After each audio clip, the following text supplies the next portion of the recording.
Hello, and welcome to the Cancer Interviews podcast, where we are sharing the cancer journey together. On today's program, we have an incredible guest with us whose story will hopefully provide a great deal of information, encouragement, and inspiration. She is the mother of 2 boys, a wife, a writer, a publicist, marketer, public speaker, and advocate, as well as a stage 4 pancreatic cancer survivor, and is joining us today from her home in Smyrna, Georgia, just outside of Atlanta. Please join me in welcoming Elise Tedeschi to the show. Elise, welcome to Cancer Interviews. Thanks, Jim. I really am excited to be on your show. Well, thank you so much for being here and taking time out of your busy day to share your story with our audience. And if you're ready, let's get right to it. Sound good? Sounds great. Okay, awesome. So Elise, before we get into talking about your cancer journey, why don't you take a few moments to tell us about yourself, like where you're from, what your life was like, what your work and interests were, and a little about your family prior to your cancer experience. Sure. So I grew up in Florida, but I've been in Atlanta for, I think, about 25 years now. I'm married to my husband, Patrick, who we've been married 19 years. We got married on St. Patrick's Day, but neither of us are Irish. It's a super fun day to get married.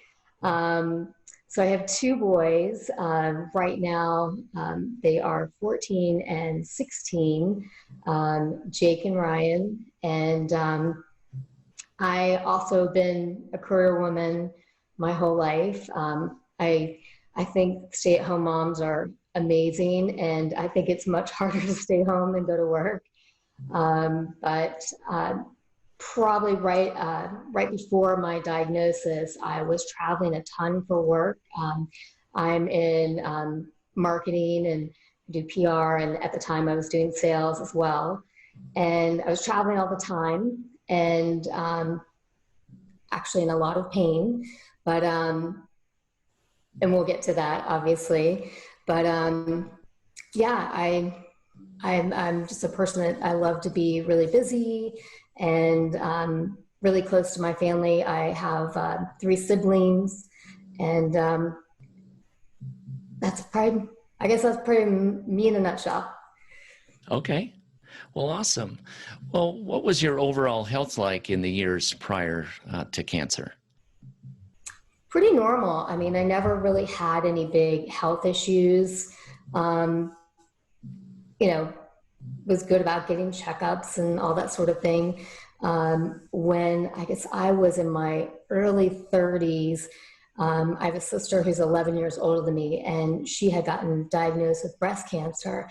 And I just remember thinking, like, everything that she had gone through, and she actually did not have to do chemo, but she had a mastectomy and then another mastectomy. But she pretty much, I remember thinking at the time, gosh, I hope I never ever get cancer because I'm going to be really bad at that. And but I was always really healthy and active, and never had any issues. Got through my pregnancies easy, so no issues ever. Okay. Well, other than your sister, was there a history of cancer in your family? And if so, what was that like? So at the time when my sister got diagnosed, she was the first person really in my family to get diagnosed with cancer. And it was kind of a shock because if you know my sister, she is incredibly healthy. My brothers and I would joke with her, like, you should have ate more McDonald's or something. How is it possible that my sister Carrie is so healthy? How could she possibly get cancer? So at this point, she was really the only one. And then fast forward a little bit, my uncle had lung cancer, but that was more of like, he was a smoker. And so we didn't really think much of that. And we really thought at the end of the day, like, I'm probably never getting cancer because it's not really in my family. So. Okay. Well, what caused you to think that something might be physically wrong with you? Like, were there certain symptoms you were experiencing, and what can you tell us about that? Yeah. So It's pretty wild because actually it was probably almost 6 years earlier. I remember that I was speaking in front of all the bigwigs at the company I was with at the time. And I remember that my stomach was in knots. I was a mess. And I remember this weird tingling feeling in my back. I didn't think anything of it. I would get it every so often, this little pain in my like mid back. And I really wouldn't think anything of it. In 2011, my husband and I and my kids, we'd all gone to Boston and all over Cape Cod and Martha's Vineyard. And during that trip, I just remember I was having massive, massive back pain and my stomach was a mess. I remember thinking like, my stomach feels like it's on fire. And at the time, I was trying to figure out what's going on. And I was in a lot of pain. I mean, it woke me up. So we went to a walk-in clinic. We went to a chiropractor. And I remember when we went into the walk-in clinic, they had done a couple tests. And what's so interesting is they did, they did blood work and they did all sorts of things and everything looked normal. I thought maybe I had a kidney infection or something because that's kind of sort of where the pain was. And then, then they were like, you know what, let's do an MRI. So they do an MRI and this is what they said. It's so crazy now thinking this, but they said, you've got something in your liver, but it's definitely not cancer. We can't see your pancreas because it's so far back there. So we really can't see your pancreas. I mean, everything looks okay. That was it. They blew me off. I think I took a lot of pain medication and whatever, and I left, and obviously we ended our trip and all that. So when I got back to Atlanta, I kept asking my doctor, I keep getting this like pain in my mid back and my stomach's bothering me. And she kept saying, well, I think you probably have an ulcer. You take a lot of Advil. And I'm like, I don't know if I really take that much Advil.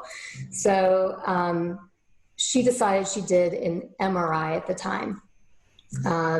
So I do the MRI and it just shows that I have a slightly bulging disc in my back. So she sends me to an orthopedist who then says, you have a slightly bulgy disc. And he goes, I don't know why it hurts so much. So I end up getting an epidural in my back to ease the pain. And everyone I talked to, they're like, oh, it's life-changing. You're going to feel so much better, because it was really my back that hurt so much. So nothing helped. And I remember honestly that orthopedist almost made me feel like I just wanted drugs from him. And that was the last thing I wanted. I was working a lot. But the pain got worse and worse and worse and worse. And then I started to really drop weight. And then I was seeing, I feel like every doctor on the planet, but I saw chiropractors, I saw natural homeopathic doctors, I saw acupuncturists. I mean, because here I'm thinking I have a back issue. So, and then I started seeing a pain management doctor. And after 2 or 3 attempts to do additional, shots in my back for it to go away, the pain to go away, and it didn't work, he said, I really think that you have a gut issue going on, not a back issue. Because they always say that sometimes your back radiates to your stomach and your stomach radiates to your back.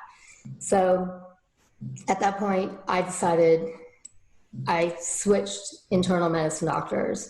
And I have to give praise to my doctor. It's Dr. Craig Peters. He's amazing. But the first thing he did was he said, 1, you're way too young to have this kind of back problem. I mean, without having a real serious injury. And he's like, 2, we're going to do a CT scan with contrast. We're going to figure out what's going on. because that's what I kept asking my other doctor, like, why, I mean, what's the reason? Why am I having this much pain? So life-changing for changing doctors. And I would always say to yourself, like, yourself the best. And I think that you have to fight for yourself. Especially, if you're faced with something that they can't figure out, you've got to keep asking questions. You have to, because honestly, I was in the most pain of my entire life. So, CT scan comes back and I have what he said, a very, very large mass on or near my pancreas. And I remember I was saying to him, well, I'm flying out tomorrow morning for a meeting. And he goes, no, you're not flying out. You're going to see this surgical oncologist tomorrow. And so I was like, okay. So I went and saw a surgical oncologist who said, you have a very large tumor, which at that time, it measured around 7 centimeters, and which is huge for a tumor. And basically, we need to do some testing to figure out what this is, because they weren't certain that it was pancreatic cancer at that point. So you had quite a long journey to get an accurate diagnosis, and we're still not quite to your diagnosis part, but how many months did this whole ordeal take from your trip up to Boston and Cape Cod until this point? So it was about, I don't know, I think, I obviously I was experiencing pain longer than that, but I would say probably from really seeing doctors nonstop, probably about 6-7 months. Wow. It was crazy. And the pain, I can't even tell you, I have 2 boys, I had C-sections, but I would say I would have 50 kids over that pain. It was so intense. Honestly, I was taking showers probably 2-3 times a day because that sort of eased the pain. I was, I bought every gadget possible because the whole time I'm thinking that I have a back issue, and nothing touched the pain, which anyone knows. Similar, I would say people have had experienced pancreatitis, super painful, same thing. It was just awful. So what was the next step once you went to the oncologist? What was the next step and tests that they did to determine what the underlying cause of your pain was? So I went to a general surgical oncologist at that time. And I always say this, and I experienced this quite a bit when I was going through cancer, and even went to incredible cancer institutions, but basically doctors know what they know. So from there, they did a needle biopsy. And if you know anything about your pancreas, it's really tiny. It's probably about that size, right? And it's way back there. So doing a needle biopsy, when you go to an actual cancer hospital, they'll always be the first to tell you, don't ever do that. A needle biopsy is not going to give you an accurate, an accurate test. So that needle biopsy showed that it was benign. But you have to remember, it's going through so many things. It's very feasible they didn't get a real tissue sample. So then they did an endoscopic biopsy where they put you out, they go through your body essentially, and then they try to get cells from there. So from there, he said, they're atypical cells, which I still don't really understand what that means, but he couldn't rule out cancer. And the next step that he wanted to do was exploratory surgery. And mind you, it was like it was in December. So I said, well, are you going to be there after you do this surgery to figure out what's going on? And he said, no, we're going, we're out of town. It's Christmas. So I was kind of like, I think we're done. So luckily I have an amazing sister who obviously went through breast cancer, as I was saying, and she directed me to, she goes, I don't think we're getting the answers we need to get. I think we need to step it up, go to a cancer hospital where they specialize in all this stuff. And that's, I would tell you, anyone going through cancer, find the best doctor you possibly can, because there's just so much new out there every day. So we actually went to an NCI designated hospital, which means it's National Cancer Institute, and they have to do so many hours of research. All of those doctors, they do, they see patients probably twice a week, but probably 3 times a week they're doing research. So they're always like up with everything that's going on, which I think is really important. So we go there, and it is January the 5th, 2012. Now, where was this at? Was this in Atlanta or? No. So we had to go to Moffitt Cancer Center in Tampa. And that's where my sister had gotten, she ended up having her surgery there for her mastectomy. And she actually knows Lee Moffitt, who started it. Oh, wow. And she just had a lot of confidence in them. So, and they're also, they're right next to him and pretty much a part of University of South Florida too. So teaching hospitals are a really good thing too. So we go there, and we have like all these doctors. We probably had at least 4 doctors in the room, medical oncologist, radiation oncologist, surgical oncologist, some other doctor that knew my sister, my sister and I, because It was around Christmas time, kids were out of school. My husband stayed in Atlanta to be with kids. So we go, the first thing they say is, we know that you are looking for a diagnosis. And I'm like, yes, looking for a diagnosis, trying to figure out what this is, because I was pretty miserable.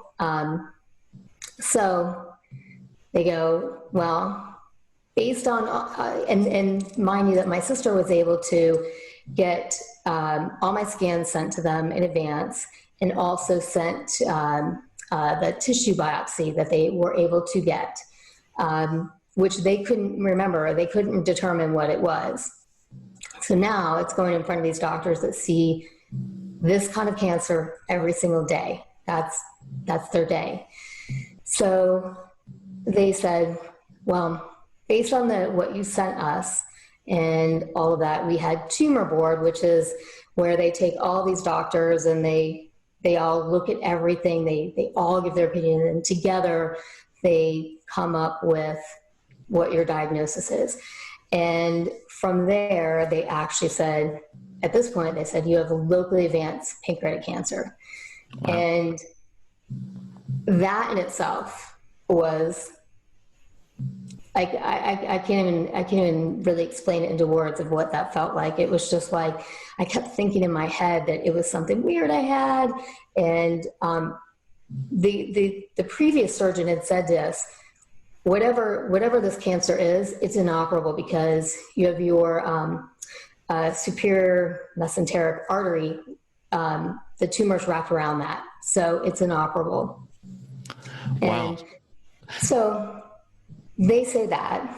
And now, was your sister was with you with these doctors all in your hospital room is where you were at, or where were you sitting or like? Yeah, we're all kind of in the, like a, I don't know, not like I wasn't checked in. It wasn't like that in the hospital. It was just like an appointment. Okay.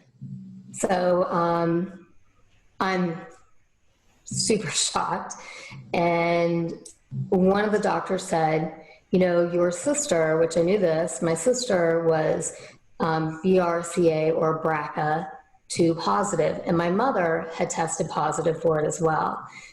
They were the only two in my family at the time that had gotten tested, but I had thought well, if you're BRCA2 positive, you do bigger mammograms, you do, that sort of thing. So I was already doing those things, but it ended up that one of the doctors said, you're probably BRCA2 positive, which actually could be a good thing. It's probably what gave you this pancreatic cancer, but it is definitely what can take it away, which is, I was like, okay.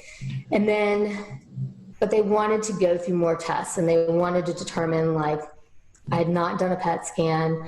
They have state-of-the-art equipment. So I did another CT scan with contrast, and I did a PET scan. And then it was determined that I was actually stage 4. Wow. I had several lesions in my liver, and then I also had some spots in my lungs and spots in my chest that they weren't totally positive at that time whether they were cancer or not, but pancreatic cancer, usually the first place it spreads to is your liver, and then a lot of times your lungs. So they were like, we need to, so first they actually dealt with my pain, which was a godsend, because I was just, at that point, miserable. Sure. So miserable. So they did what's called a celiac plexus block, where they actually go in, they put you out, and they go in, and it's almost like they take rubbing alcohol on your pancreatic nerves. They block the nerve. Yeah, and so it deadens the nerves, and it's temporary. Right. It was like a couple. So that had to be the best feeling you probably had in 6 or 7 months then. Yeah, I mean, it got to the point where I couldn't even eat because I was just a lot of pain. So from there, my sister has this picture of me that, I hadn't been able to eat in months, really, like any kind of food. And I didn't want food, and I was miserable, right? So my sister has this picture where she ordered food from like a local place, and she's like, what do you want? And I go, I don't know. I want everything. She goes and she buys probably like 5 sandwiches and soups and awesome. I mean, all kinds of stuff. You so just it's had like a feast. So a couple questions I have for you. When you found out that the I guess is before your CAT scan, but the doctors had said, we think it's pancreatic cancer. And obviously you were devastated. You were there with your sister. At what point did you have a chance to talk to your husband and share that news? Was that right away, or did you wait till after these additional tests were done? And what was kind of the collective feeling between all of your immediate family members at that point? So the first one was really talking to my husband, and I really had to have my sister sort of on there too. And at this point, they are still doing tests, and it's funny. I don't really remember that conversation. I almost think that my sister told him initially, because it was kind of like they sort of pushed me in, and I was able to go do, to go get that block. And then after that, they were doing more tests.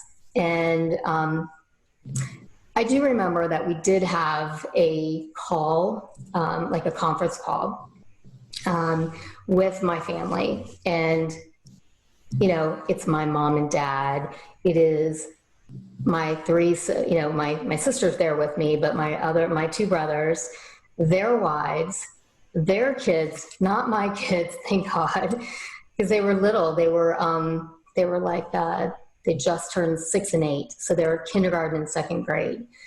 So everyone's on the phone. And at this point, I'm thinking that it had not spread. And I remember telling everyone, like, it's locally advanced, so that means that it hasn't spread anywhere, blah, blah, blah. And meanwhile, I'm pretty sure my sister actually knew that, yes, it was stage 4. My mother was hysterical on the phone, crying, and which I mean, I'm smiling and all this right now, but yes, Sure. it was like the hardest, one of the hardest conversations that you have with your family. And I know that, you know, anytime anyone says pancreatic cancer, you know, certainly anytime I ever said to anyone I have pancreatic cancer, the first thing they would say is, I'm so sorry. And then the second thing they would say is, my so-and-so had pancreatic cancer, but they died. So it was tough. It was definitely really tough. And, you know, I remember we were really close family, and my brother Todd was kind of like, well, you're Roth, you're going to beat this. Hello. You know, he was just so matter of fact and all that. And I know it was like a shock to everyone, including myself. But I will tell you, fast forward a little bit. So my sister and I, we fly back. She actually flies home to Tallahassee. I fly back to Atlanta. My husband picks me up. And at this point, I've already asked my doctor, how long do I have to live? Because even being stage, you know, in my head thinking that I don't even know what I think I thought I was stage 3, but it still wasn't good.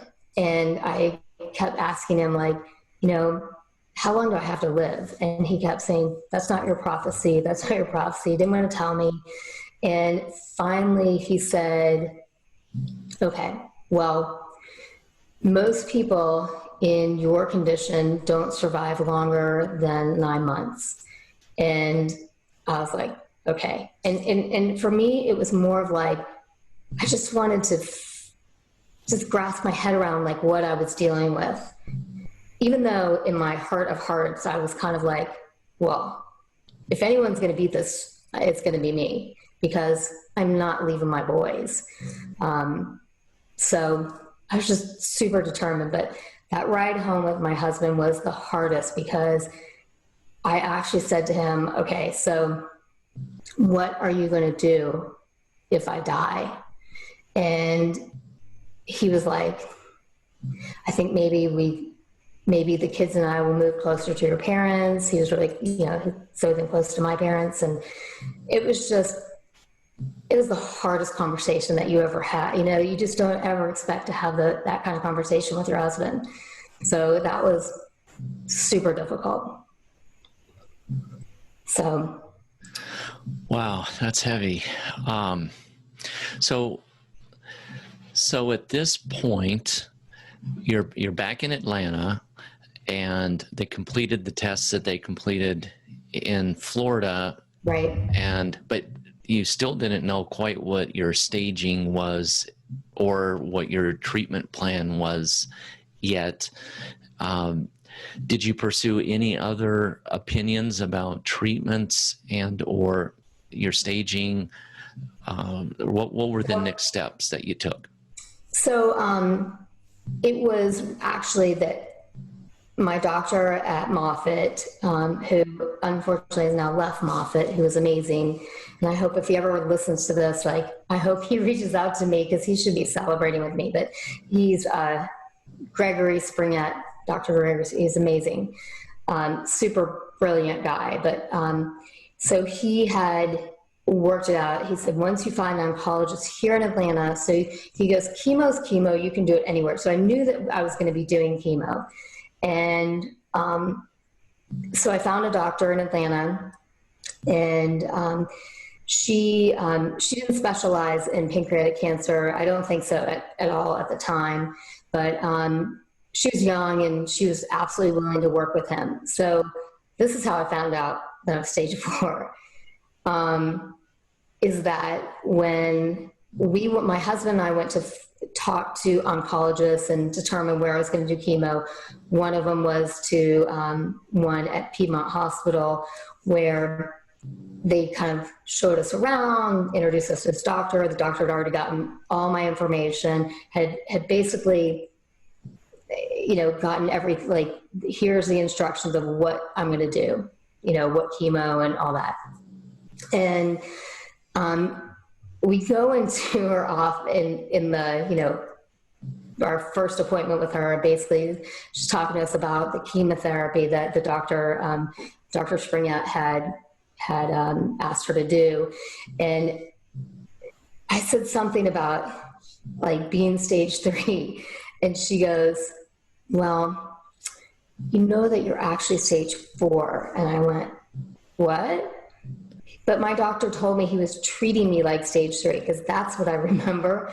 And she goes, no. And then she's got my CT scan like actually pulled up in the office. And she goes, you see right here? And she's showing me from the CT scan my liver. And she's like, this, you know, you've got cancer in your liver. And then, you know, basically showing me you've got these spots here in your chest and your lungs. And I was just like, you know, like here I'm thinking I was stage 3, like truly in my head, like it made this huge difference. And so I said, okay, so do you think I'm going to die from this? And she was like, yes, probably so. And that like hit me. Like I looked at my husband, I was like, I don't understand. Like I was just, I don't understand. So I said, well, I think that you need to talk to my doctor at Moffitt, because he said he was treating me like stage 3. So I go do the tour, and the whole time I'm thinking, oh my gosh, God, please, like, give me some hope. I just need a little bit of hope. And we come back and, you know, to talk to her, and she says, okay, I'll talk to your doctor. We're treating you like stage 3. And now I know that it meant nothing different in my treatment plan. Like it made no difference. But psychologically, she probably knew that would make a difference for me. And I just thought, okay, all right, I got some hope. Here we go. So I get my port put in. I got a nice scar. Yeah. Yeah. You got one of those too? 2 of them. Like member of the club. There and there. So I, from there I started what's called FOLFIRINOX chemo, and there are 4 drugs in this chemo. It actually came out, so here it's January 2012, and the chemotherapy basically came out the prior year. And that was the thing. Up until that point, there was 1, maybe 2 drugs out there on the market, and that was it. I mean, it's just kind of like sad how for pancreatic cancer at that point, there was not a whole lot of new research, but they come out with this drug, and it's kind of weird because every infusion, every round of chemo I had was a little bit different. I remember the first one I was shaking, that my husband had to feed me, and I was like, really? But side effects, not great, but I didn't know any better either. So I thank God I really did not vomit, but I did have the other way. And I got very, very thin from chemo. I think I got down to 89 pounds at one point. I'm 5'3". So I could wear my 8-year-old's clothes if I wanted back then.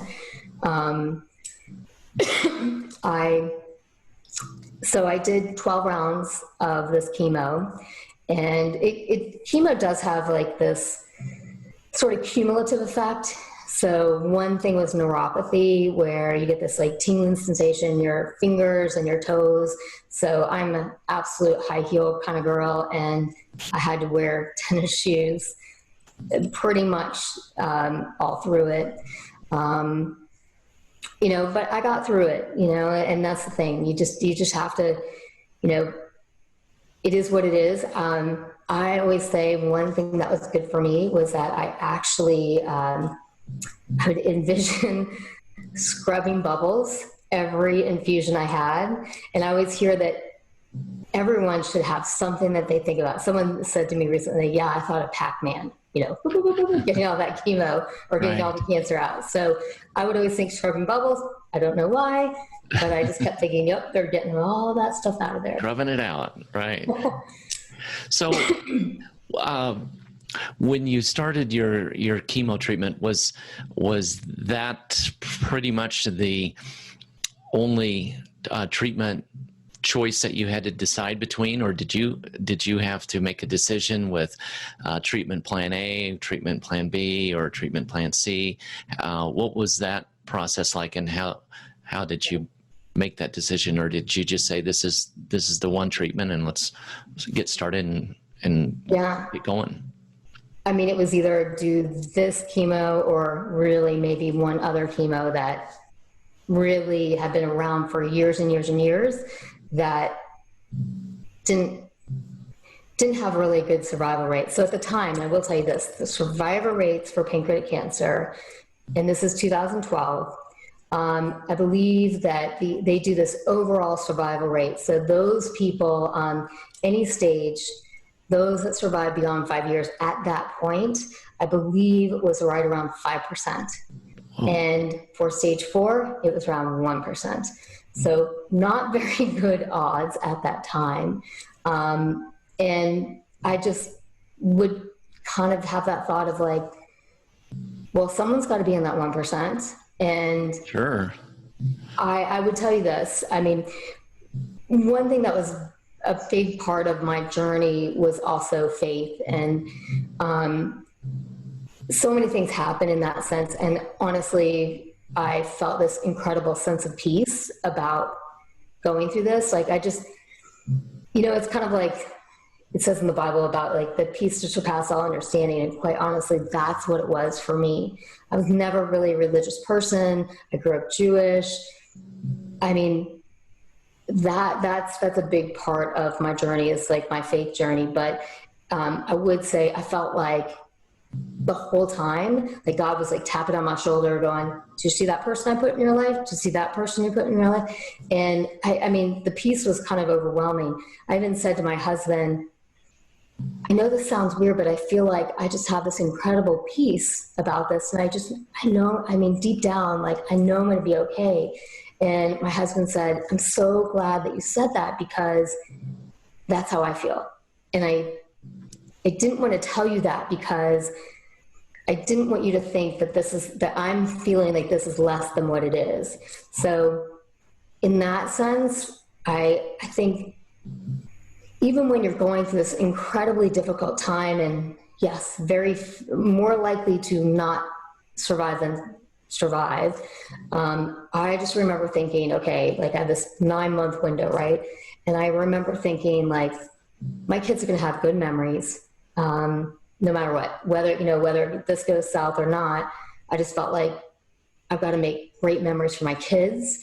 And I knew that every day I had to get up and I worked all through chemo, which people think is totally crazy, but that is amazing. I tried to live my life.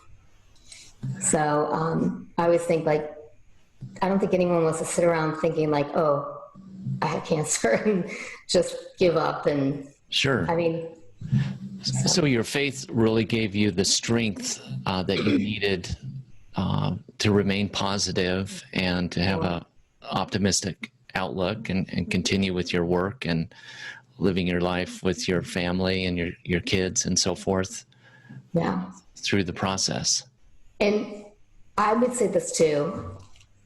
I felt like I truly had this like sort of army of cheerleaders, of angels, of prayer warriors.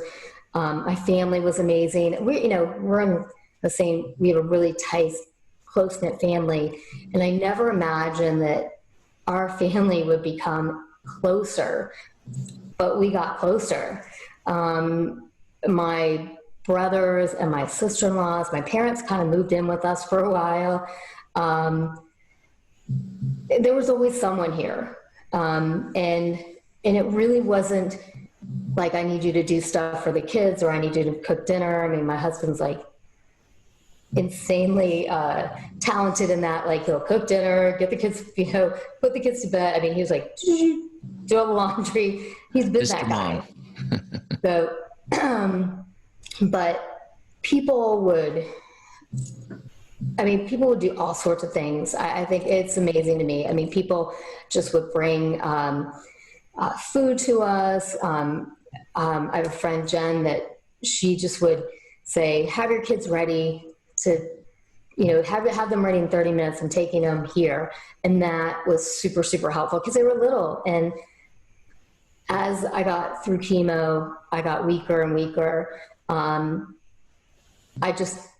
Even though I felt like I did as much as I could. I mean, I still went to their soccer games and swim meets and things like that.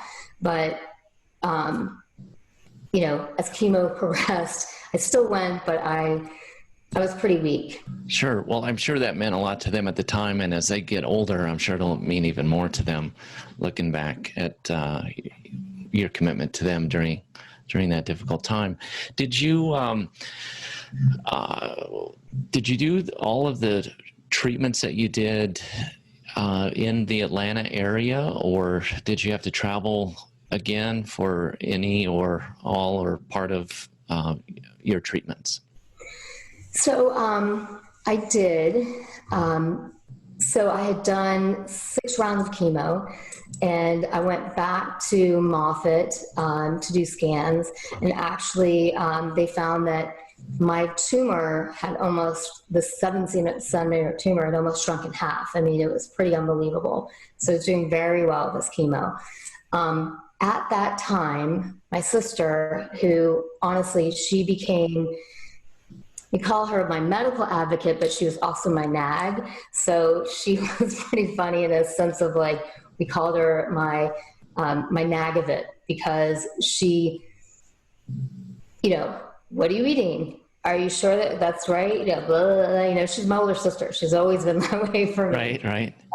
But and I think it's so valuable what she did for me.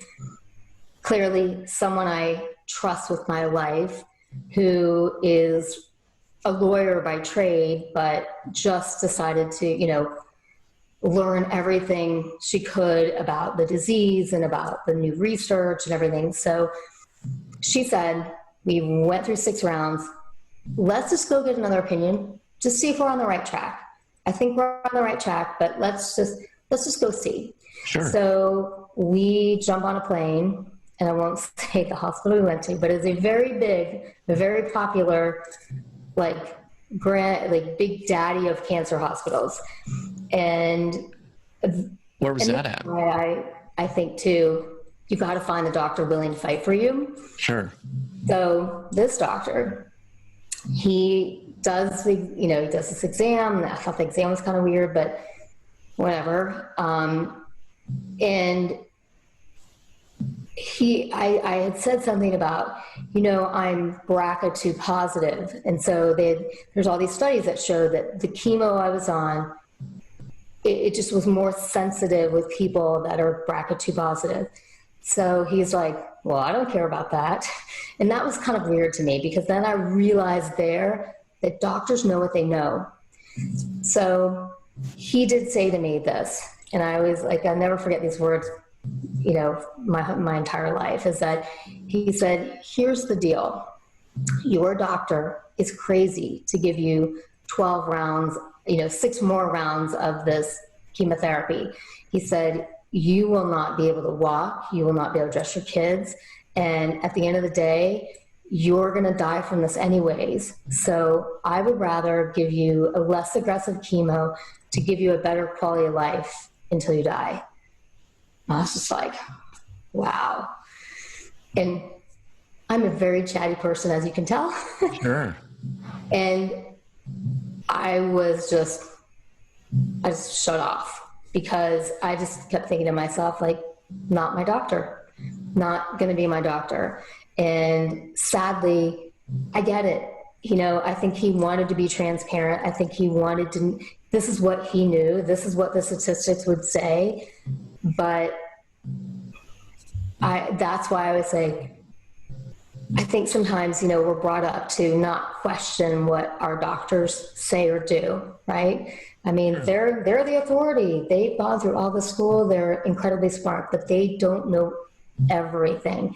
And I do think that power and that will to live is a huge thing. And my sister, who is very black and white, said at that meeting, she goes, "Well, you don't know my sister." And he goes, "Well, you don't know this cancer." And I just remember thinking, like, really? Like, so we jump back on the plane and we just look at each other and I just go, not going back to see him. And he had called me probably like 2-3 times after that, trying to say, he put it this way, "I want to be the quarterback in your care." And I just thought, are you kidding me? Right. You're not a winning coach. So, yeah, I mean, sadly, they take out the human piece of it. And I don't want a doctor telling me, it's all going to be butterflies and this. I want someone realistic, but I want someone to say, here's this option, here's this option, here's this option. Or I think we're on the right track, or whatever it is. But just to tell me, like, sorry, bye-bye, you're not going to survive. I'm like, ugh.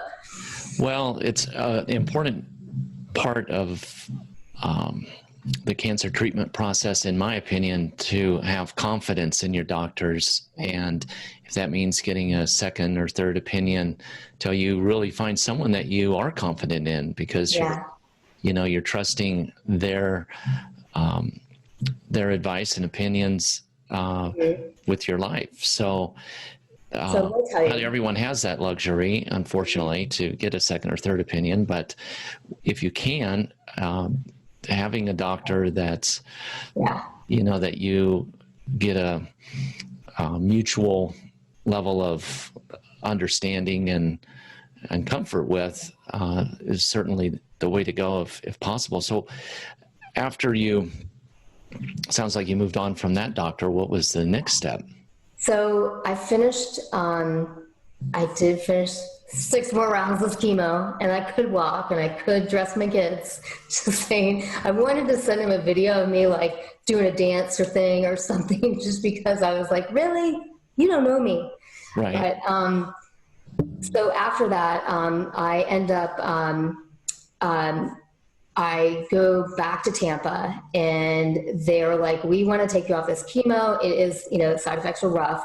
And so they wanted to take me off of it and switch it up and do what's called stereotactical radiation. And they do a 24-hour, like 5 chemo pumps. So, which that meant I was going to do it for 5 weeks for like 20 minutes, Monday through Friday, every day. Monday through Friday, have a chemo pump of one of the drugs that was in FOLFIRINOX. So it's called 5-FU. Very appropriate. I don't know. So I did that. I did that for 5 weeks. So I actually went to Tampa and stayed there for 5 weeks. And it was sort of summer for the kids. So the kids got to spend a lot of that time with me. Family came there. I had amazing family friends that actually let us use their condo on the beach during that time. It was amazing. So you did most of that outpatient, or did you have to be in the hospital for some of that? No, I actually even could drive myself there. So I would just drive there every day. You have a set time that you go and do it for 20 minutes. And then you go home. For me, side effects were way less. It does make you really tired. And as the 5 weeks the longer, the more rounds I had of it, the more tired I got. But for the most part, my side effects were really manageable. I still, digestively, I was still really, really thin. And, my doctors were like, just eat whatever you can eat. So I had ice cream every night. Well, yeah, during that time, it's probably more important to keep your weight up, so to speak, than worry about perfectly healthy foods. So I do that, and Now, once that's done, I come back to Atlanta, and my doctor had said, look, we want you, and by the way, after the 12th round of the chemo prior to radiation, my tumor had shrunk a little bit more, but not, it was still there. It was definitely still there. It had actually taken all the chemo out of all the cancer out of my liver. Some spots in my chest and my lungs remain, and some went away. So they think the ones that went away were cancer. The ones that didn't were just maybe scar tissue. So I do all the radiation and chemo, and then I had to be off of everything for a month. And I have to tell you, that was the toughest month, because I felt like I wasn't fighting anything. I kept telling my doctor, I'm like, sure you don't want to give me more chemo, because I can do that. And I just had this incredible fear of, oh my gosh, is now like cancer just going to be like whoosh, coming back in? I've been, doing well, but now not being on anything, what does that look like? And it was super emotional month. I had a friend that was going through cancer at the same time, who honestly I met through cancer, but we had lots and lots of mutual friends. Okay. And during that month, she had passed away, and it hit me incredibly hard, because I felt like we were the same really positive people. We both had young kids, and I remember talking to her husband and just him saying, it's so hard, just going through life without her. And it really put me in a bad place. Probably I had pretty much stayed in a pretty good place throughout most of my chemo. I mean, trust me, I was full of fear and such, but I would get through it, and I would move on, and I would just really I'm a positive person anyways, and staying positive to me was super important, because guess what? That's what I got to choose. And when I would go down that negative path, no one liked me. I didn't like me. And so that time where my friend passes away, I want to say, like, I cried for like 3 days straight, and my husband was like, you got to snap out of this. And my kids were like, why are you crying, mommy? And I just was like, I'm just so sad for us in my head. I was like, I'm sad for my friend very much, but I just kept thinking, wow, is that going to be our reality? And that's where you think, like, with your kids, like, can't imagine not seeing them. At this point, I'm not sure if I'm going to see them graduate elementary school, and it was super tough. And so I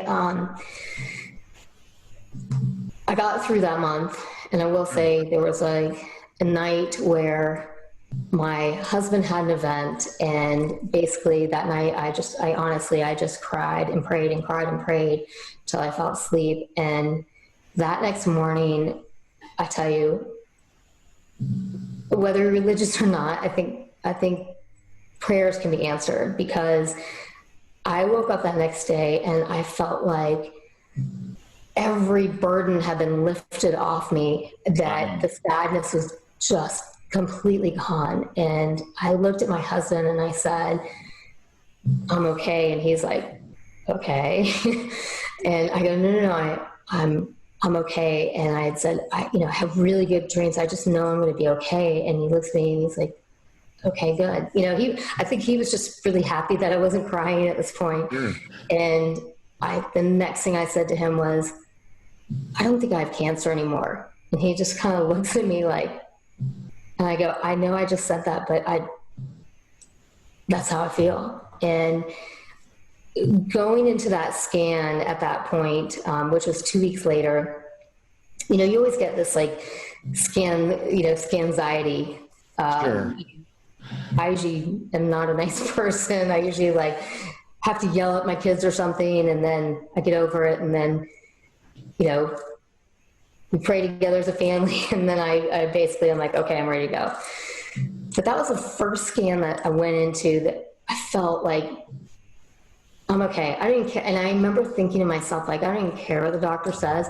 The doctor could even say things are worse, and I would be like, okay, whatever. What else do I have to do? I mean, really remember thinking that, like, I just knew heart of hearts I was going to be okay. And so we go in, we do this, you know, it's PET scan and CT scan, and it, you know, takes a long time. And I actually had the luxury of, like, I get to know my results that day, which is incredibly amazing that they do that. So my doctor comes in and he says, how you doing? And I'm always like, I don't know. How am I doing? Because, you know, I know he's read the results, like, what's going on. And he goes, no, I'm serious. And I go, well, you know, I've been off of chemo. I've been off of radiation. I've been off of everything for a month. I mean, I feel pretty good. And he said, Elise, he's like, you absolutely should. He goes, your PET scan came back and nothing lit up in your PET scan. Wow. Like, you have no active cancer. And I just was like, wow. I was just, could not believe it, because I thought I'd get some good news, but that kind of news, I'm like, what? And he goes, your tumor's still there, and it's still, unfortunately, inoperable, but it's not active. It's not like, it's sort of like a dead ball of cancer. Wow. And so at this point, there were, you know, the whole thing about long-term survival with pancreatic cancer is that you get a Whipple, and where they basically take out all the cancer, they replumb you. And that was like, that's the thing to give you long-term survival. So it wasn't an option for me because it's still wrapped around that major artery. And trust me, there were doctors willing to do surgery, but that was scary in itself. Pretty high risk. So it sounds like the day before was maybe one of your lowest points, and then the next day was one of your best points, or maybe not highest point, but you went from totally low to overnight getting this great news. How did that, just the difference in one day, make you feel? I mean, it was essentially, it was 2 weeks in between that low day and that day. But I mean,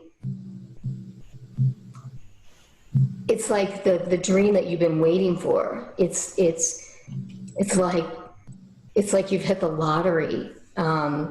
And, you know, certainly in cancer, gosh, you can have some seriously low days. You can start reading all the statistics. You can, you know, there are people in your lives. Like I honestly had a couple people offer to plan my funeral.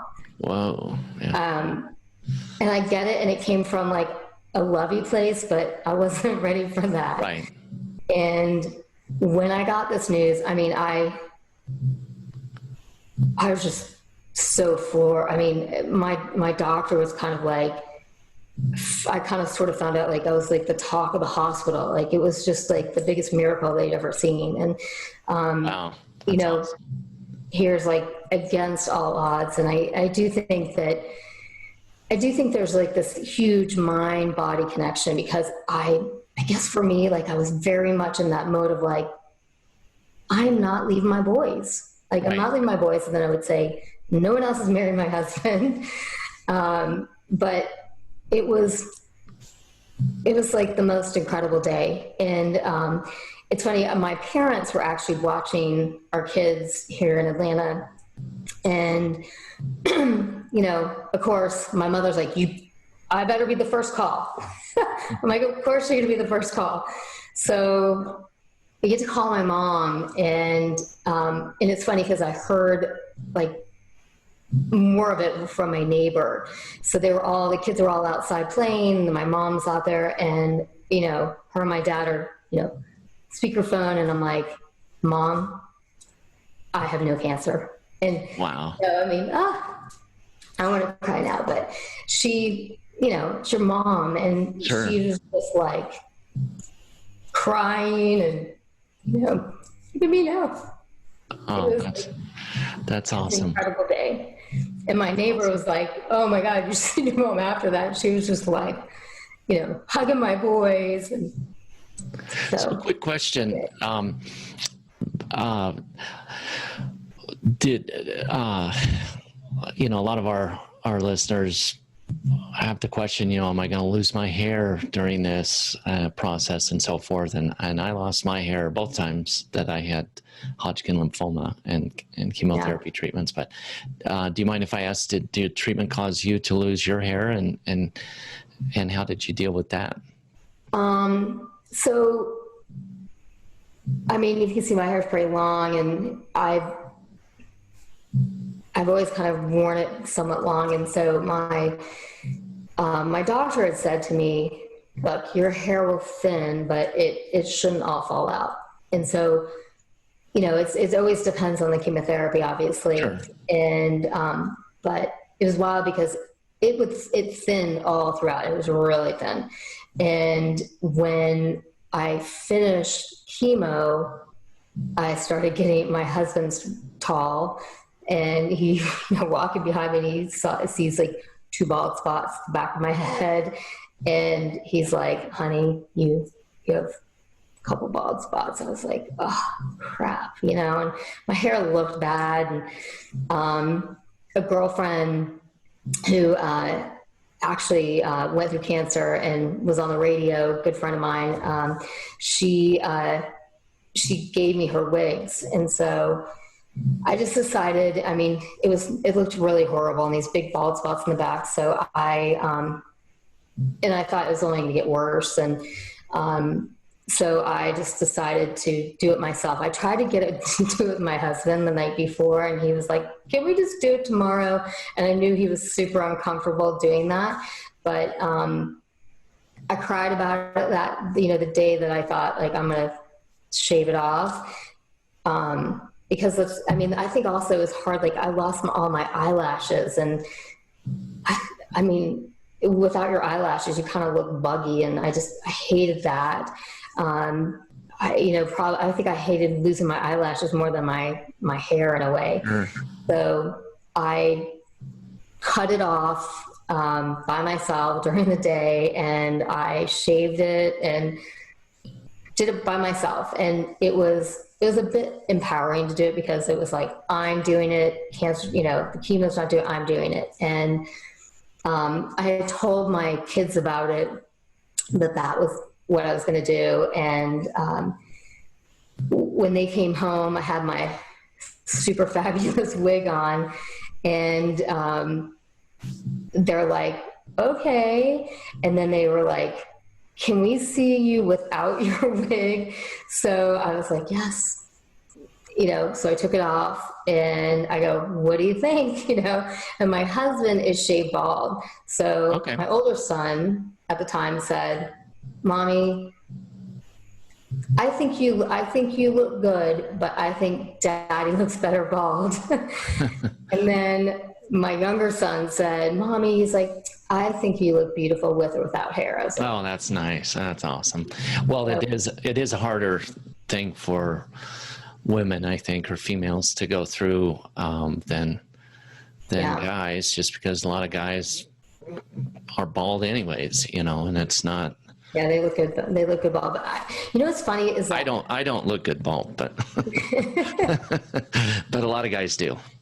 People go, you have a really nice head. I'm like, okay. But for me, I think if it had happened really in the beginning of my journey, I think that would have been harder, because you're already going through so much change. The fact that it happened sort of the end of the major chemo, it was tolerable, I felt I want to say like I felt like strength for so many other people that I was like, it is what it is, but my big thing was, I never wanted someone to feel sorry for me. Hated that. Like, I'm so sorry. I'm like, oh, yeah, whatever. Right. I'm like, and I go, don't feel sorry for me. It is what it is. You didn't give it to me. Right. It is, and I remember like we were in Tampa at this point, and I remember we were doing this like, I don't know, thing during the weekend, like on a boat, and it was incredibly hot. And I remember that I had this wig on and it was so hot. I mean, the wigs are incredibly hot, but I remember thinking like, I'm not taking it off because I don't want people to feel sorry for me. Even though maybe they were like, yeah, that girl's got a wig on. But I just hated that. And that was it wasn't like, I didn't mind. I mean, it is what it is, but I just didn't want, the reason why I always wore wigs and whatever, is that I didn't want people to feel sorry for me. I don't know. Well, it obviously grew back, looks very nice. And what about your taste buds during your treatments and so forth? Were they affected? I know you mentioned your weight, you dropped some weight, and how did it affect your taste buds and your overall appetite, and what was that like? Pretty unbelievably, I had a good appetite throughout my journey. However, I got to a point, I don't know, I would say probably like around 9 or 10, that everything tasted horrible. It was kind of weird. Everything white tasted horrible. Pizza, grilled cheese, anything with white bread, white anything. And they always tell you don't have dairy, but dairy was honestly the only thing that tasted pretty good. And so I kind of learned, and one of the side effects from the chemo I was doing was, you would get mouth sores. And so when I first started getting like this metallic mouth, someone had said, oh, you should try like put candy, try candy. So I'm like, okay. So that was a huge mistake because the candy just like ruined the chemistry in my mouth. And so, what would be maybe a little sort of mouth sore somewhere in my mouth was like my entire mouth was a big mouth sore. And I remember that was like one of the lowest points going through chemo. And we actually, my husband wanted to do a beach trip. So we actually went to Tybee Island in Georgia that weekend, and I stayed in bed the entire weekend. And I don't think I've ever felt so sick and so weak.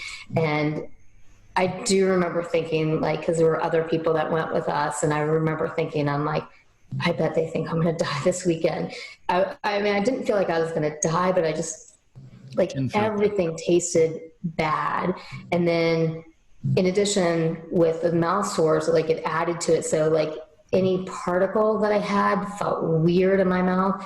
So I was like, I have to have everything, like, no particles, no this. And then, they have this stuff called magic mouthwash, which is truly magical. And so that helped, and I got through that. But it was a pretty low point. And then I learned, like, if I brushed my tongue with like baking soda and salt before I ate, and did not use a regular fork, used a plastic fork, that helped a little bit. But I think I remember going to the grocery store and just figuring out like what looks good. I'm going to buy everything that looks sort of good because I knew that I needed to eat.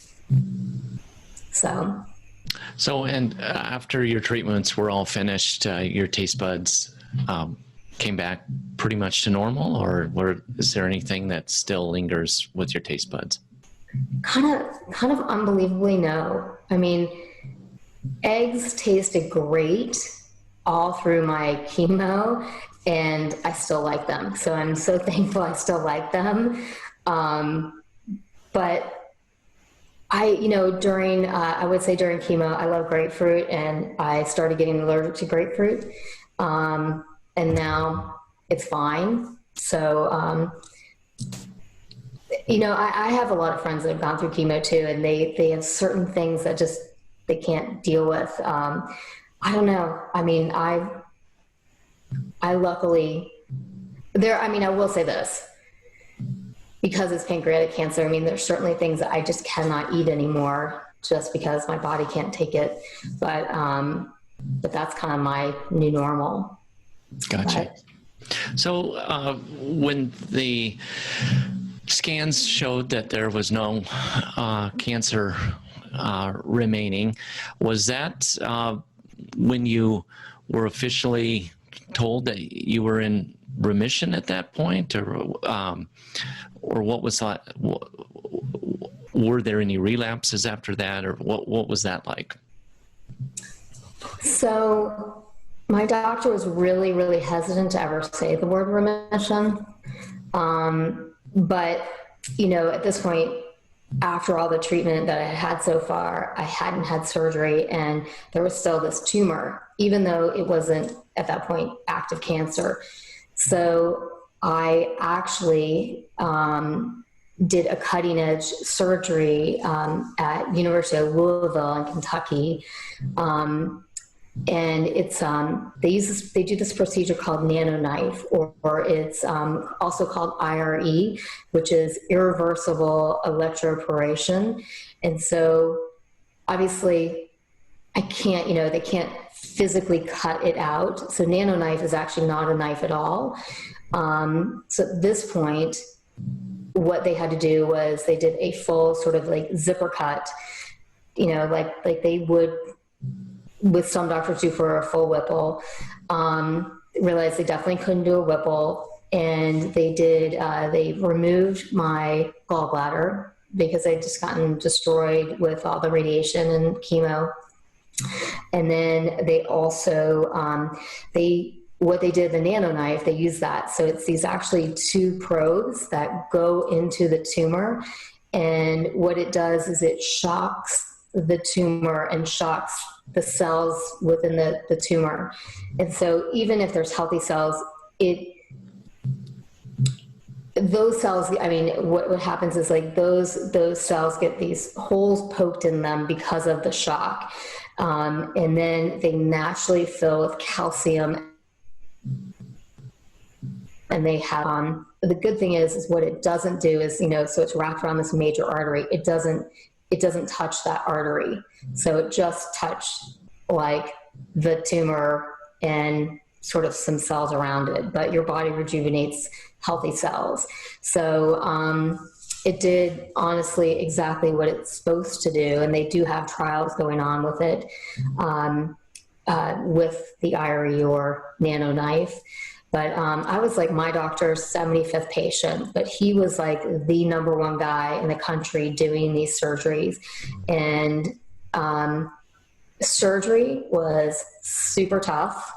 To me, it was just as invasive as like a full Whipple. It was, they put a feeding tube in me. You've got these tubes, it's like an NG tube that is taking all the sort of fluid out of your stomach, I think. And it was not pleasant at all. And I remember thinking, it was very painful too. And I just remember thinking that tomorrow's going to be better. Tomorrow's going to be better. Tomorrow's going to be better. And I was probably in the hospital maybe about 2 weeks. So I had that in November of 2012. And I just remember that I got to be home by the time it was Thanksgiving. And so it did take a bit to recover, because, think about your stomach in that area, it's very sensitive. And so it did take a while for that to recover. I ended up, when I got back, I still had that feeding tube in there, and I never really used it. I felt like that hurt more than my incision hurt. And so, talked to my doctor, and he said, well, it's long enough. You can pull it out yourself. I'm like, oh God. Oh, wow. So there's like a little stitch on the outside, and they told me, like, bend your knees, and I had my dad pull it out, and I felt like when he pulled it out, I felt like, I don't know what it feels like to get shot, but I felt like that was what it probably felt like to get shot. And really painful, but it didn't really bleed, and it was okay. But then I started vomiting like to no end, and my parents were planning on leaving the next day, and I was like, you can't leave, don't leave, don't leave. And so they stayed one more day, and then they left. And then that following day, we did my son's birthday party. And granted, my parents had been at our house for like over a month, so they were ready to go home. And so the morning of my son's birthday, I'm like, who's bleeding in the kitchen floor? And I'm like, oh, it's me. I'm bleeding now from that where the feeding tube was. And I push on it, and green comes out of it. And I'm like, oh, that's not good. So we do the party. I said to my neighbor, as we were cutting the cake, I cut the one piece, and then I look at my neighbor, I go, you got to cut the rest of this cake, because I got to go like lay down. And now like I can feel this infection, I'm sick. So party's over. My husband and I, we go to the emergency room, and now I end up being back in the hospital for a week. Oh, and you'd just been in 2 weeks in Kentucky. Yeah. So heavy antibiotics, and they even did a blood transfusion. It was crazy, but I got through it. I knew it wasn't cancer. At least I felt like, I was like, I can deal with this. Right. But, yeah, that was a little crazy. All my siblings were saying to my sister, you need to fly to Atlanta right now. You need to, like, and I was so out of it, because like, it was painful, and, they pump you up with a lot of drugs and stuff. Right. So I was just so out of it. I was like, couldn't even advocate for myself. My husband's like juggling the kids and going to work, and it was a little crazy. So at this point, you are essentially cancer-free at this point. You're dealing with your stomach wound and infection there.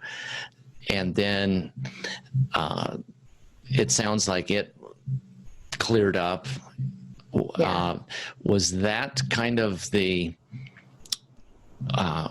so to speak, end of your treatments and hospitalizations at that point? Or was there anything after that? And what was that like? After that, I ended up doing they wanted me to do a post-chemo.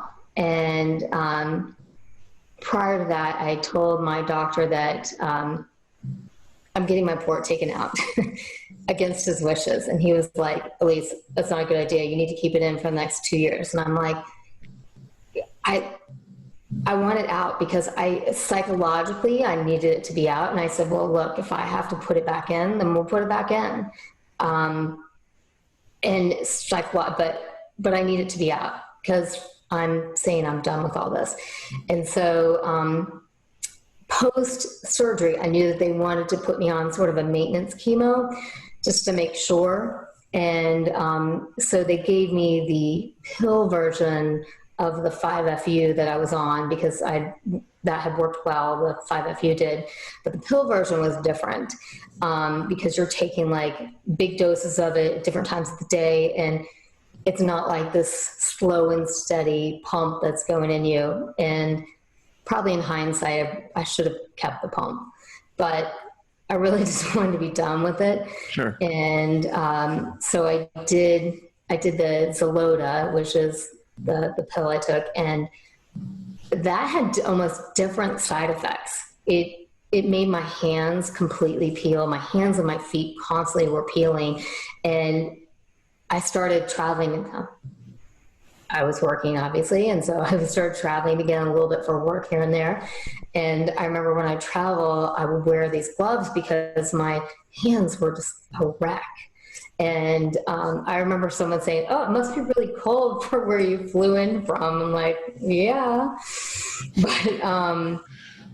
but so I did that for lotion, like 4 months. Did hand lotion help your hands, or was there any kind of product that helped at all to just stay dry and peeling?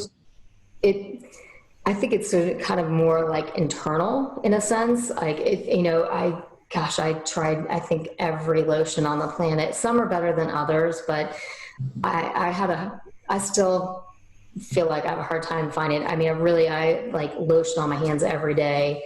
Actually, some of the ones that are for like diabetics help a little bit, but yeah. So I was on that for like about 4 months, and I had to check up with my doctor, and actually at this point, I had a scan in January, and I had another one in April, and each one actually essentially they ended up, the tumor was completely gone. It was exactly what what the NanoKnife had said it would do, is wow, basically dissolve the tumor. And so it was gone. It was gone. That's amazing. Yeah. So I told my doctor at 4 months of taking the Xeloda, I'm like, "I don't want to do this with Xeloda anymore. I'm going off of it." And he was like, "Okay." And so at that point, I was still getting checkups every 3 months. Okay. So every 3 months you do a scan or Yep. some kind. Okay. Yep. They do blood work, CT scan with contrast. And when I hit that 2-year mark of being sort of cancer-free, my doctor would always tell me, "No one's actually cancer-free. Everyone has cancer. Everyone has cancer cells in their body." I was like, "I'm cancer-free." But when I hit the 2-year mark, so 2-year mark for pancreatic cancer, it's almost kind of like the 5-year mark for any other cancer. Kind of how my doctor described it. He said, sure, now it's like less and less chance of having recurrence. Like once I hit that 2 years, and I was like, okay. That's awesome. So that's awesome. I still get scans every 6 months, and I have been, this October, be 8 years in full remission. Oh, that's awesome. Well, congratulations. I'm so happy for you. Do you do anything to kind of celebrate your anniversary of that time, or do you just celebrate daily? I, quite honestly, I think helping people to me is the greatest gift that I get to give back. And I remember thinking when I first got diagnosed with this, I remember thinking, I was, like a director of my company. I was doing, I was the go-to person, marketing issues, PR issues. I was the go-to person. And I remember thinking then, like, I don't want this to be my brand. Like, cancer is not my brand. And I was really funny about it. And I don't think it's my brand now, but it's definitely who I am now, in a sense of like, I think being a survivor is sort of my brand, but like now, I know that helping people is the greatest gift that I can give to myself and to other people. So that's sort of more so become my brand, and I'm super passionate about it. And unfortunately I've lost too many sort of fellow warriors going through pancreatic cancer, people I get close to, and they, a lot of them have lost their lives, and that's really, really hard. But one thing I have seen is survivor rates have gone up tremendously. I was telling you the statistics before. The overall statistic now for pancreatic cancer, 5-year statistic rate is now, it's up to 10%, double digits. Huge. That's awesome. That's incredible. Well, In a way, you can kind of, your friends that you lost, you can kind of carry on their legacy through some of the work you're doing.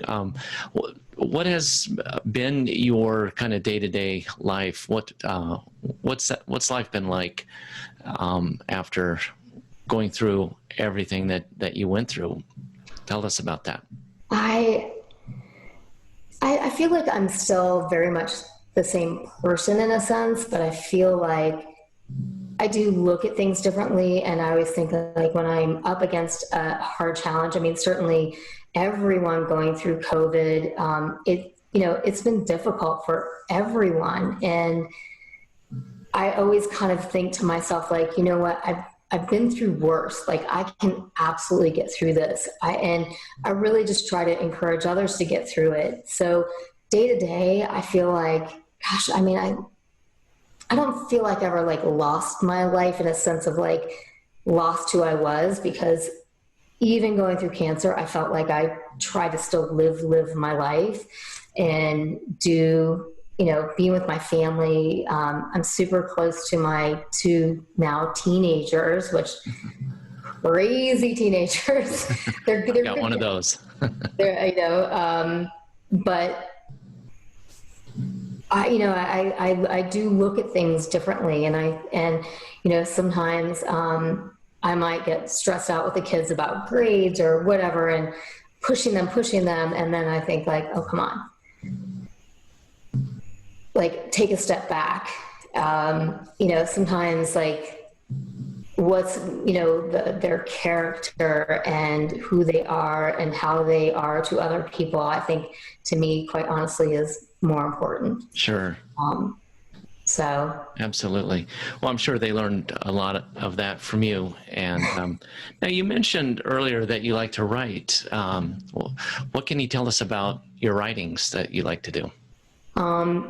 Well, all throughout my journey, I actually was really pretty transparent on Facebook, and I would talk about what was going on. And I felt like, honestly, I had this incredible amount of friends that following me and, following along the journey. And so many people would say to me, I know we haven't talked in a while, but I've been following your journey and it's so inspirational and things like that. And I know I'm in a really good place when I'm writing. I actually got my degree in journalism, but I never thought that I would become a writer. And so I've been writing here and there, but I have been working on a book about my journey because, there's so many pieces of it. I think sometimes that even if I read it, I may not believe certain things because like, how does that happen? But there's so many avenues of it, because I think when you're given this incredibly grim diagnosis, I think there's always hope. And, I was saying before that faith was a huge part of my journey. And so I think that's like one thing that's probably different in myself since going through chemo or, since having cancer actually. And, faith to me, it's about having your own relationship with your God. And it's more of that personal relationship in a sense, rather than, oh, well, I go to church and that's why I'm a Christian. Right. For me, it's not that way. And I always think like I would be the last person on the planet to ever become a Christian, but I look at it in I feel like the right ways. Like I see God, like, for all the great things. And I think the one thing I always live by is that I think the plans we have for ourselves are whatever plans they are, but I feel like God's plans for our lives are so much bigger than we could ever imagine. And so I feel like kind of going through this process, there's in scripture, there's Jeremiah 29:11, which I lived by. So I'm going to not tell you what it is, but you should look it up. Jeremiah 29:11, so good. And it's about sort of God having a future for you. And I live by that. I I mean, that was like kind of my mantra.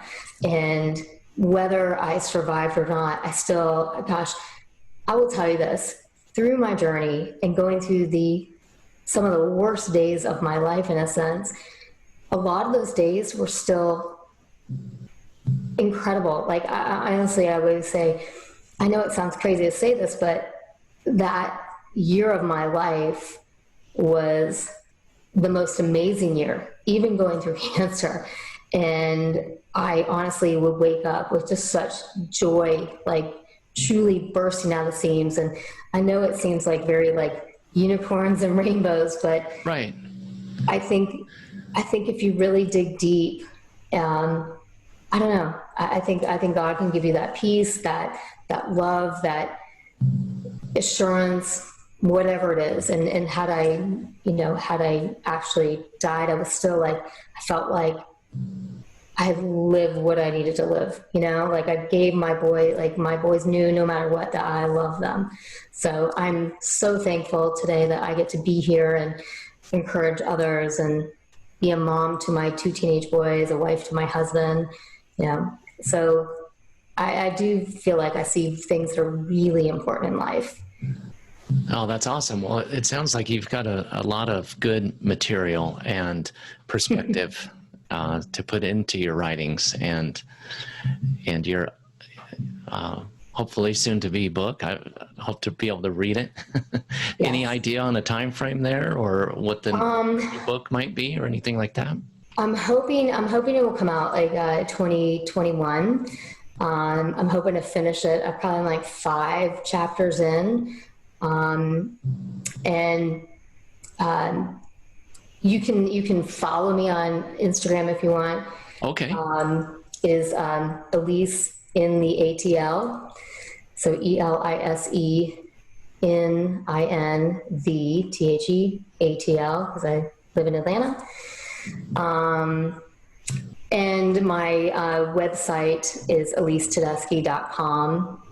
Okay, and we'll have links to all of that in the description and the show notes below, and everything that Elise has talked about here today. We'll look forward to following you on that, and hopefully getting an early copy before they sell out. Of course. I did want to say is that I'm also very, very involved with PanCan. It's pancan.org, or it's the Pancreatic Cancer Action Network. I am the co-chair of the Atlanta affiliate. And if you know anyone facing pancreatic cancer, please, please, please tell them pancan.org. They have amazing, amazing services for patients. And that's what sets them apart. So from a patient standpoint, they will help you they will find you a doctor. They will find you another survivor to talk to. If you're a caregiver, they'll find you a caregiver to talk to. They will do free molecular testing of your tumor, which is showing to be the most important thing with beating pancreatic cancer now. So they find essentially the makeup of that tumor and are able to determine which chemotherapies or whatever it is that work the best in killing your particular cancer, your tumor. Let's see, they also, they have a new program called the tumor program is called Know Your Tumor, so you know that. But their other program is Precision Promise. So they're doing, they've teamed up with hospitals around the country to do really cutting edge trials. And they have actually FDA support and approval with all of these. And that's a huge thing, because a lot of times people will go on a trial and it's usually required that they stay on this particular drug for X amount of time, or they just go off of it, but they can't go on anything else. It allows them to change up. So it's a really incredible program, and it's just getting underway. So that is great. Also, for pancreatic cancer research, 70% of the funding actually comes from federal funding. So even the Department of Defense is now funding some pancreatic cancer research. And it is a direct correlation with increased funding and increased sort of amazing correlation. And so one thing that PanCan does is if you've lost a loved one from pancreatic cancer and you feel kind of helpless, like you feel like you can't do anything, you can join in on their advocacy day, which actually was back in June, and we did it all virtually this past year. But last year I got to bring my then 13-year-old son, and we got to talk to Congress, men and women, and senators and their aides, and talk about our personal stories. And it was amazing. So they organize all of that. And then, of course, they raise funds, and they raise a lot of funds, and they're pretty much the go-to. Like, there's a lot of other organizations out there that do an incredible job, but having those patient services is just so crucial for anyone battling this cancer. So pancan.org. Yeah, no, that's awesome. Sounds like you're very involved and dedicated to helping others. I know the way that I first came to know about you was an article that I was reading in the Pancreatic Cancer News, which was part of the pancan.org website and so forth. And we'll have links to those resources that you mentioned below in the description and show notes. Another article that they posted about you that I wanted to ask you about, you had written an open letter to Alex Trebek from the TV show Jeopardy after he was diagnosed with I think it was also stage 4 pancreatic cancer as well. What can you tell us about that? So, you remember, I'll never forget the day that Alex Trebek went and on the airwaves and basically told everyone that he had stage 4 pancreatic cancer and that he was going to fight and all this. That day, I think I probably got 50 messages from friends, texts, phone calls, even my sister. And I remember them all saying, you need to figure out a way to get in touch with Alex Trebek. Got to figure it out. Wow. So I was like, yeah, he's a must-be dial. So, so I ended up, there's, I do PR. And so I actually, on Facebook, have a group of people that know everyone. It's like a PR group in Facebook. And so I reached out to them and said, hey, does anyone happen to know Alex Trebek? I'm a stage 4 pancreatic cancer survivor. I would absolutely love to do anything to help him. I would love to give him some words of encouragement. And sure. I honestly remember thinking to myself, like, it would be amazing if I got to talk to him, but whatever, we'll see. So, and I really I think I wanted just him to know, like, there are stage 4 survivors out sure. here. And so one of the people that reached out to me, at the time, she was the editor of dailymeal.com, and said, hey, if you write an open letter to Alex, I'll publish it. And I said, okay, that'd be great. So I was working, I was busy, and then about to go to bed, and my husband's looking at me and he goes, why did you just grab your laptop? And I go, it's like midnight, and I go, I gotta write that letter, because basically she's got to have this in the morning, because, or if not, like, it's kind of past the time. So I write this letter from midnight to 3 a.m. Wow. And I'm falling asleep as I'm writing this. And then I finally finish it. I send it to her and I go, hey, feel free to make any changes or if I've made errors, because clearly you can tell I'm sending this to you at 3 a.m. So she said, one grammatical error, she fixed that, and she posted it on dailymeal.com. Then MSN picked it up, and then I felt like every news organization on the planet picked it up, USA wow. Today, CBS. My phone was like blowing up. People were calling me, and I was doing these like really quick interviews, and it was amazing. And so honestly, I joke, like, I don't know if Alex Trebek has actually read my letter. I would think he has, I don't know. But I did feel like it sort of gained more awareness about pancreatic cancer than anything. And I think that was, he's been so transparent about his journey, because, you know, he had different side effects than I had.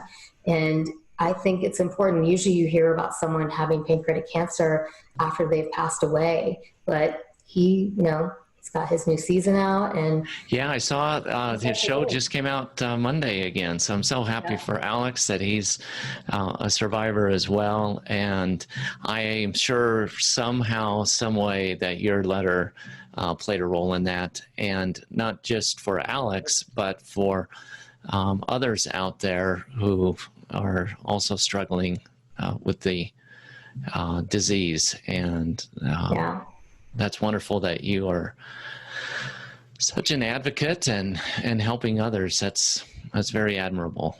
And what a great story. Thank you so much. So, yeah, it's one of those things, like, you never imagine that you would go through something like this. I mean, for me, I was like, it was not part of the plan, but literally it was part of the plan. But, you know, and I think also you never know how strong you're going to be when you're going through something like this too. Because I remember thinking, like, I'm not going to do well with that. And, you know, so many things in my life gave me so much strength, which was incredible. But people, you see the beauty in people, and that's one thing that is just amazing. So. Well, it sounds like you had an amazing family and network of friends and people that really cared about you, and you have to be thankful for them and the roles that each of them played in your caregiving and just day-to-day support. So it sounds like you have a wonderful family, and I'm just so happy that you're able to come through this and continue to give to others based on the experiences you've gone through. So we'll have links to all of those resources.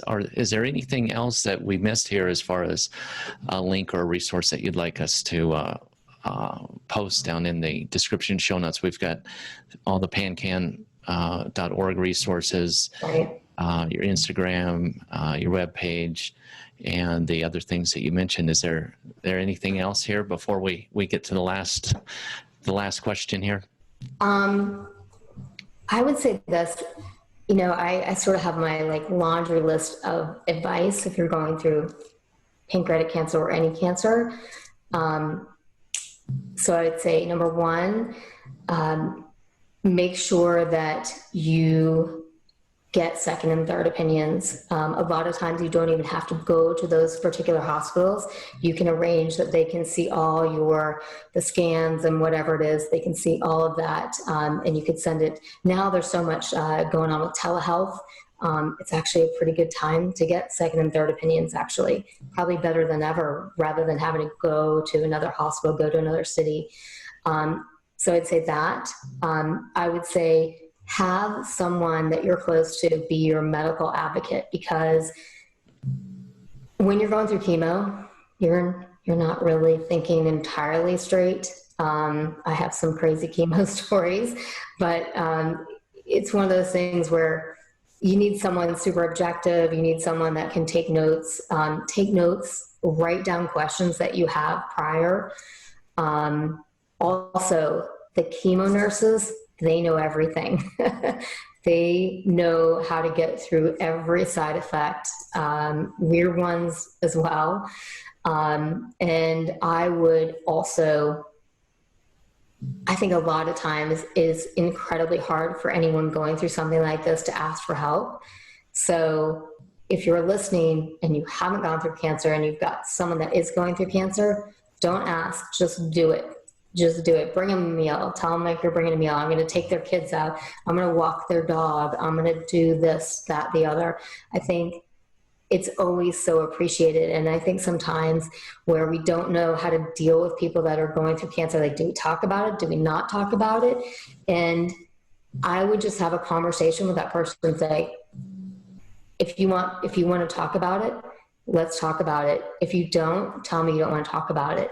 And I think when you're going through cancer, you just want that normalcy so much.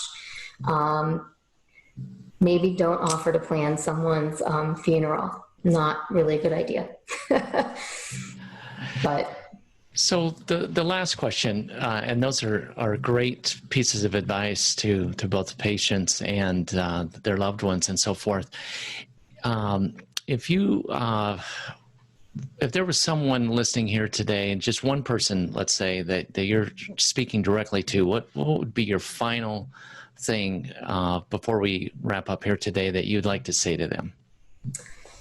I would say that you're stronger than you think, and that you have to remember statistics are just that. They're numbers. And you always have to believe that you're a statistic of one, because your experience is very much not going to be like someone else's experience. So kind of that motive, like, oh gosh, someone went through this and maybe they didn't survive or whatever, but that's not you, right? So I think that you never know how tough you are. And I think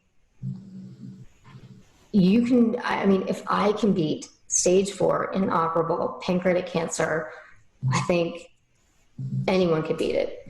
And I would say, find those right doctors, find the doctors willing to fight for you, and, kind of build your army of friends and family. And you know what? The other thing is, even sometimes people that you aren't close to, like, I felt like during my journey, people that I wasn't close to became close to me, and people that I was close to, some of them just kind of went away. And I think sometimes, like, it's hard to deal with that. I remember feeling that way, like, gosh, why are they not calling me? I don't understand. And I think that they're all going through it differently, because they're going through it too, in a sense, for you, or they've had experience going through cancer with someone else, and they have that memory. So maybe it's not a personal thing, they just can't deal. So I would be very much in that mode of let people in, because cancer can be a very, very lonely place if you shut people out. So let people in. People want to help, and it helps them cope with it too. So you can beat it. Yes, definitely. Well, Elise, those are wonderful words of wisdom. And coming from you, I mean, it's just amazing what you've been through and how you've gotten to where you're at. And I'm just so happy for you. And it's been a real honor to have you on the program today. And I'm sure our listeners have learned a great deal from everything that you've shared with us today. I know I have. And just thank you so much for sharing your journey with us. And we're very, very appreciative of you coming on today. Thank you so much. I appreciate it. Thank you for bringing me on your show, and what an incredible show that you do have. I think everyone needs to hear that.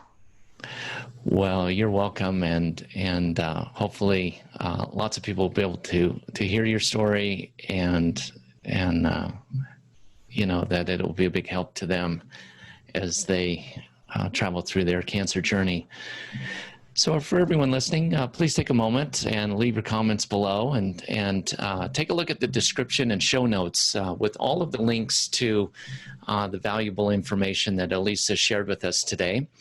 And if you found this information helpful, please consider subscribing to our YouTube channel and wherever you get your podcasts. And remember, you're not alone. We're all in this together, and we care about you very much. And we wish you the absolute best possible outcome with your cancer journey. So until next time, please take care, and we'll see you on down the road. Thanks for joining us today. For more information, please visit us online at cancerinterviews.com. We appreciate you tuning in, and we'll see you back here again next time on the Cancer Interviews podcast.